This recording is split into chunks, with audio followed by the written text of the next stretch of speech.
ভাবা যায় উত্তর কোরিয়া থেকে ট্রেনে করে কেউ যাচ্ছেন চীন, ভিয়েতনাম, এমনকি সুদূর রাশিয়াতেও। ট্রেনটিতে আছে 10 থেকে 15টি কামরা, যেখানে আবার রয়েছে শয়নকক্ষ, আছে যোগাযোগের সরঞ্জাম, রেস্তোরাঁ ও 2টো সাজোয়া মার্সিডিজ গাড়ি রাখার কামরাও।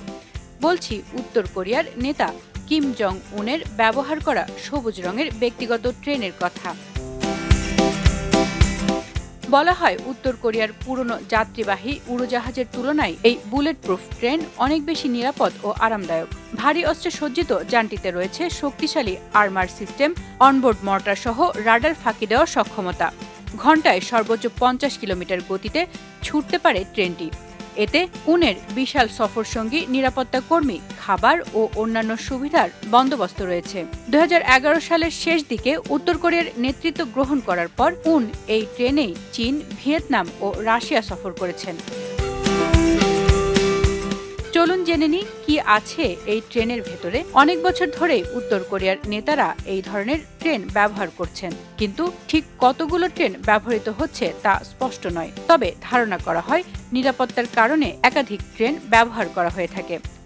জানা যায় প্রতিটি ট্রেনে 10 থেকে 15টি কামরা থাকে।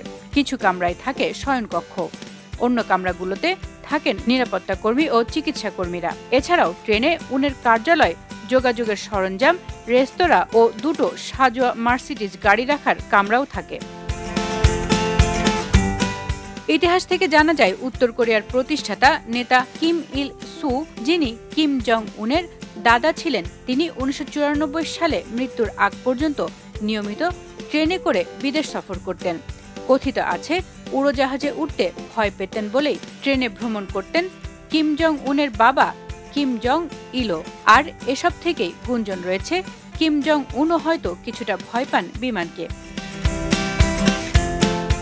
জানা যায় বিশেষ ট্রেনে করে 2018 সালে উন 1 বছরের মধ্যে 3 বার চীন গিয়েছিলেন, যা তার স্বভাবের তুলনায় ব্যতিক্রম ছিল, কারণ তিনি সচরাচর বিদেশ সফরে যান না। সর্বশেষ তিনি 2019 সালে চীন সফর করেছিলেন। ওই বছরই যুক্তরাষ্ট্রের প্রেসিডেন্ট ডোনাল্ড ট্রাম্পের সঙ্গে ভিয়েতনামে বৈঠক করতেও চীনের ভেতর দিয়ে এই ট্রেনেই সফর করেছিলেন উন। 2023 সালে রাশিয়া সফরে এই ট্রেনকে সীমান্ত স্টেশনে চাকা বদলাতে হয়েছিল, কারণ রাশিয়া ও উত্তর কোরিয়ার রেল লাইনের মাপ এক নয়।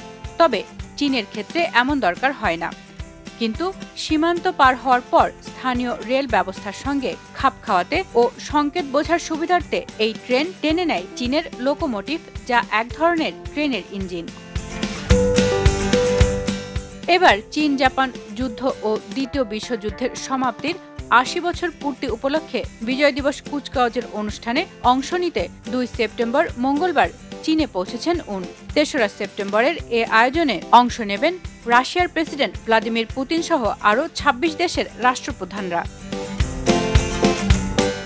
প্রথমবারের মতো চীন সেনাবাহিনীর নতুন কাঠামো তুলে ধরা হবে এই আয়োজনে। থাকবে শত শত বিমান, ট্যাঙ্ক ও ড্রোন প্রতিরক্ষা ব্যবস্থা।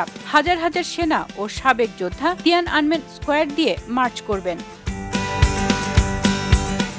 বিশ্লেষকদের মতে 70 মিনিটের এই কুচকাওয়াজ বিশ্ব শক্তিগুলোর বিশেষ নজর কাড়বে। সেখানে শি জিনপিং এর পাশে কিম জং উন ও ভ্লাদিমির পুতিনের উপস্থিতি চীনের জন্য বড় কূটনৈতিক সাফল্য হিসেবে ধরা হচ্ছে।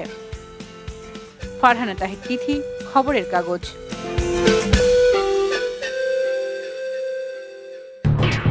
খবরের কাগজ, নিখাদ, নির্ভীক, নিরপেক্ষ।